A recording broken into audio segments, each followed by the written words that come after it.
Do you feel like, because obviously you live in Texas, but you went to uni in California, Hmm. is because my image of America is very much like is comparable to a continent, and then your states are comparable to like countries within that.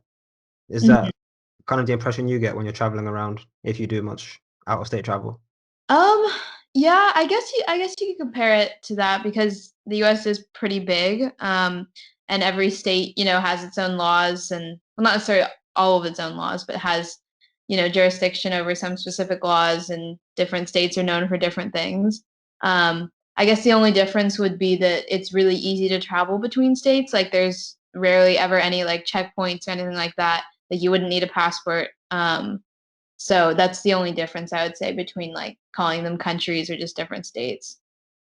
Mm, I guess that makes sense. How did you find your year in Europe? Yeah, I thought it was great. I attend a small liberal arts college in California called Pitzer. And so our student body has about 1,000 people. So going to Bristol and taking the computer science classes where it was like 300 people per lecture, and like people don't even really show up, or they might not show up because everything's online. It was a super different experience, but I'm glad I got to have it. That's fascinating. Like I remember when you first told me that you don't really have big lectures like that, and that blew like for me, I feel like I'd benefit a lot from smaller classes because you actually get to learn things and you have more pressure to show up. Like, did you ever feel kind of, I don't want to say isolated, but almost like there's no external pressure making you do things? Yeah, I definitely felt like it was a lot more you had to self motivate. At least like when the classes are small, I feel like you do have a connection with your professor. And I know professors sometimes, if kids don't show up to class, they'll email the kids and be like, "Oh, just want to check in that everything's okay." And so it definitely makes you feel more motivated to like at least be there for the professor, so that they're not staring at a two-person class or whatever. So I think it definitely does make a difference in, your motivation and also just engagement in general with your classes. Yeah, yeah, that makes sense. Because for me, like if I miss a lecture, you would never hear anything, and then Right. it's Yeah. easy to feel like you have two separate lives in a sense. Yeah. Do you feel? I mean, you were here for a semester. Mhm. Like, would you have preferred to do a whole year? Um, I mean, I think a lot of the fun aspect of being abroad was kind of getting to do a lot of the traveling and not necessarily focusing on the schoolwork so much.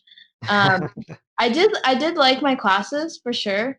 Um, but yeah, I don't know. I think it depends on what I would be looking for because I think I do prefer having smaller classes and like getting to know the other students in the class and the professor really well.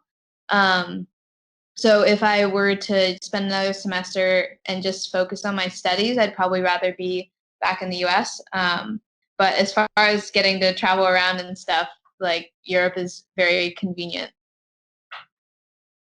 Mm, yeah, that's true. Like traveling between European countries is so easy and so much fun, I've heard. Yeah, yeah, definitely. Like, I don't know. I was just thinking about how I had to drive home from California to Texas, and that took me like 23 hours of driving. Um, so yeah, and then like, Europe, you're an hour flight and you're in a different country or whatever. Yeah, that anything more than like an hour drive is unheard of, I feel like, Yeah, for in this sure. part of the world. What's the you learn to drive at 16, right? Well, you can get a license at 16.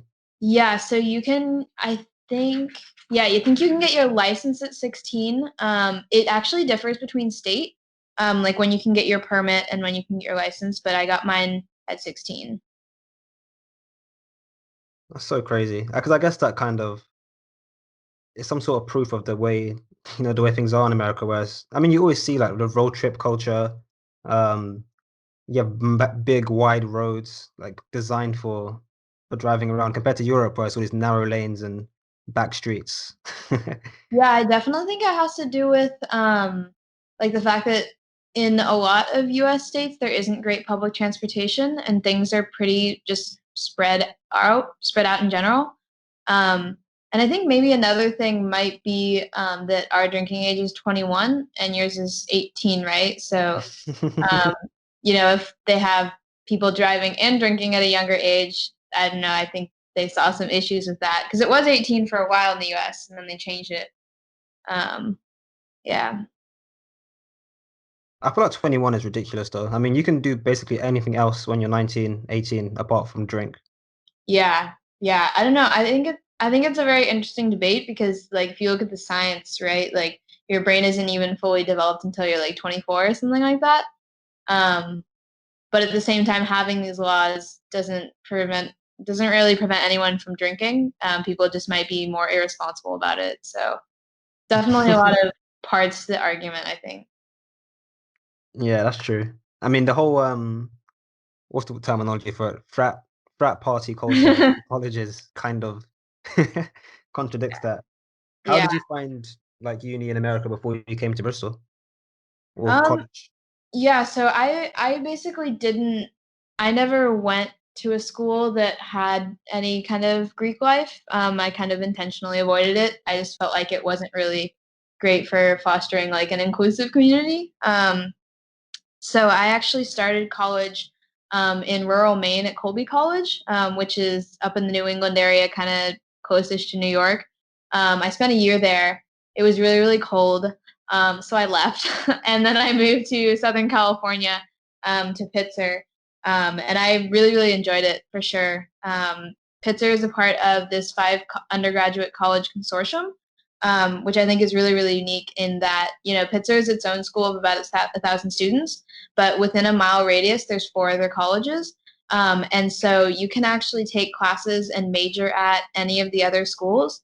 So, for example, Pitzer doesn't have a computer science major, but Pomona, one of the other schools in the consortium, has computer science. So I'm taking Mm. all of my classes at Pomona um, while still being a Pitzer student.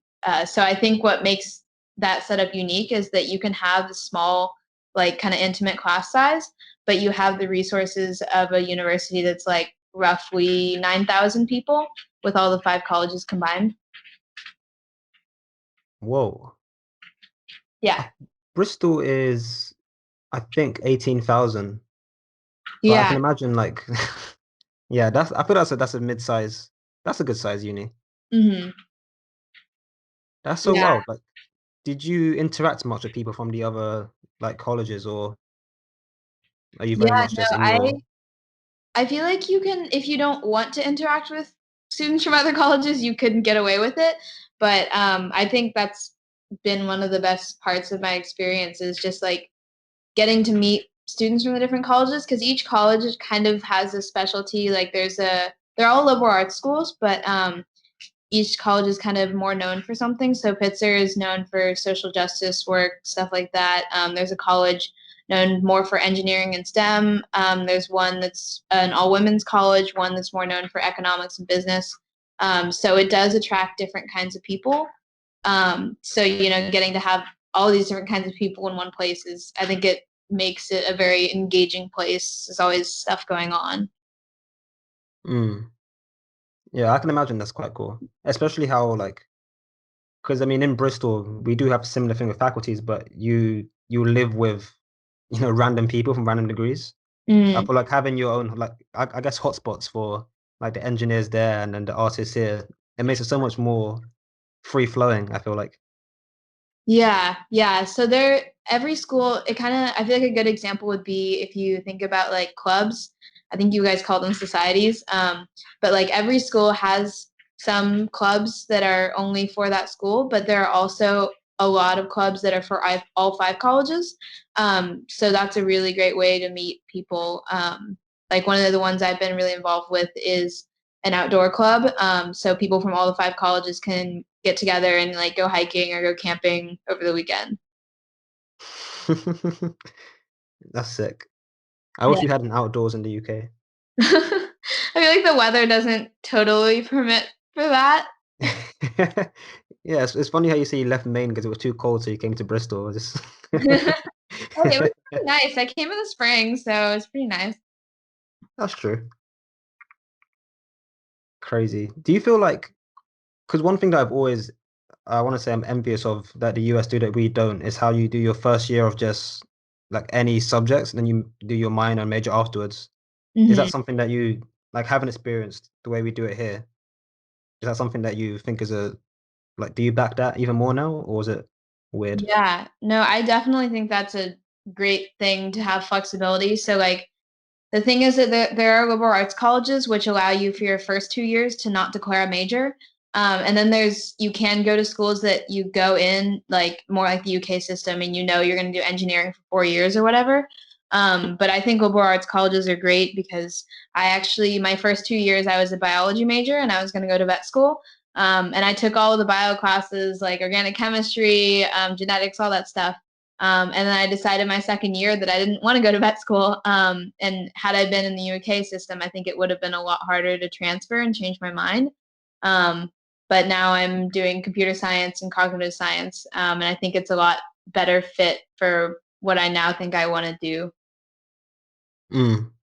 Yeah, that's definitely a good thing because you can transfer here, but you'd have to realize it very early, otherwise you pay money for extra years. I mean, I guess finances in America are different anyway. You got to pay for everything regardless. But Yeah, yeah. yeah, I can see the advantages of that because I know a lot of friends who did a course for 1 year and said, "No, I want to switch," and then after 2 years they want to switch back, and then you got to pay all this money, and it's become so difficult to move around. But having that sort of flexibility sounds really cool. Yeah, definitely. How come you picked biology in the first place, and then what made you switch to computer science? Because I feel like they're two very, very different avenues. Yeah, I would definitely say that I still really like biology. So I'm minoring in cognitive science, which is basically the study of the mind, and there are five different components. There's psychology, um, computer science, neuroscience, and philosophy. Um, and yeah, so I feel like I still get to do some bio, but basically I saw computer science as an avenue into tech, and I see tech as kind of going to be affecting everything in the future. So I felt like it would give me a lot of options. So even if I go into tech, I feel like I could go into biotech if I wanted to and still be involved in that industry. While if I had gone to vet school, my only option would be would have been to be a vet. Yeah, no, that's true. It's funny how because obviously studying in California is like very much the tech center of the world in many ways. Mhm. I mean, is it true that there are flying cars in California? um, not that I know of. I do know that in New York City they have Uber with helicopters, so a helicopter can come and pick you up. That's um, crazy. and I think I've seen a couple self-driving cars in California, but not it's not common. That's so wild. How far out? Because obviously California is a really long but like rectangular state. How far away were you from like I don't even know what the area is called, just like Silicon Valley, Palo Alto, all of Yeah, that. yeah. So I'm in Southern California. I'm about an hour outside of LA. But I would say it'd probably take about 7 hours driving to get to San Francisco, Bay Area. Wow. Yeah. Big state. That's so crazy. And then again, there's like no public transport, right? Yeah, there is. You can get between LA and San Francisco. There's like one train that runs pretty frequently. Um, but it's faster to just drive. That's so crazy. I mean, how would you guys survive if you couldn't drive everywhere? Like, I assume not all students can do that sort of stuff. Yeah, yeah. I mean, I guess it just kind of keeps people in one place more often. I think it does definitely vary by city. Like San Francisco is known for its really good public transportation. Same like New York. So like you definitely wouldn't even want a car there because it's just too expensive to pay for parking everywhere and stuff like that. But in a city like mine, San Antonio, there's really not a lot of public transportation at all. So you just kind of have to drive. And it's also very, very spread out. Mm, that's interesting. I feel like in some capacity or another, you almost live I want to say, international student lifestyle, even in your own country. Because a lot of UK home students, like we go home, be it like every term or every other week or I guess depends on how frequently you want to see your parents, but it seems like you haven't really got the option if you have to drive, 3 days to get home. Yeah, yeah, no, it definitely I noticed this with like my friends who stayed in state. Um and like at the beginning of their first years, they would definitely go home pretty frequently because your first year is kind of hard. It's hard to make friends. It's a new environment, so sometimes you just want to go home. But like when I was in Maine, it would take me like 18 hours with like two different flights and stuff to get home. So I just only went home for Christmas. That's crazy. Do you think you benefit from that, from having to stay around more like for longer? Yeah, I think it is kind of good because it makes you like put yourself in uncomfortable situations, like go out and make friends, like yeah, just do the things that you wouldn't do maybe if you had the option to not do them. Mm, that's true. And I guess it prepared you well for for a semester in Europe. Yeah. No, definitely I feel like transferring universities, I kind of had to do first year two times. Because you get to a new university, you're not necessarily a first year, but you also don't know anyone or how things really work. Um, so it was definitely good practice in like putting yourself out there and like just trying to meet as many people as you can, like find things that interest you, stuff like that. Mm, yeah, that's crazy. I would ask, like, if you weren't an English speaking international, like what that was like. But I assume you fit in quite well, just like you made friends quite easily in in England, yeah. Yeah, I would definitely say that like the language not having a language barrier made it easier. It was interesting because some of my friends that I made abroad who English wasn't their first language, they actually found that they had like slightly different personalities when they were speaking in English compared to their like first language, which I thought was really interesting. And I think it makes sense because when it's your second language, you're probably a little bit more limited in how you express yourself. Um, so like my friend said that she found herself more like confident when she was speaking in English because she only, had so much vocabulary and so she would just say it how she knew how to say it and wasn't using a more roundabout way. Hmm, that's interesting. Did you wait? So what second language do you speak, or So is this just?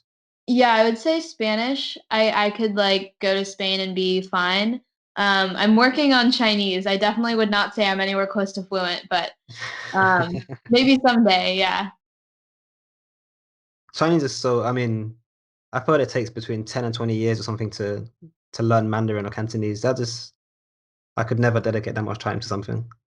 Yeah, it's definitely like all of the Chinese international students that come to America, I think it's extremely admirable because just like the languages are so different and yeah, yeah, like having to come here and try to find internships and jobs and all that kind of stuff is I don't know. I think it's really cool that people come over and do that.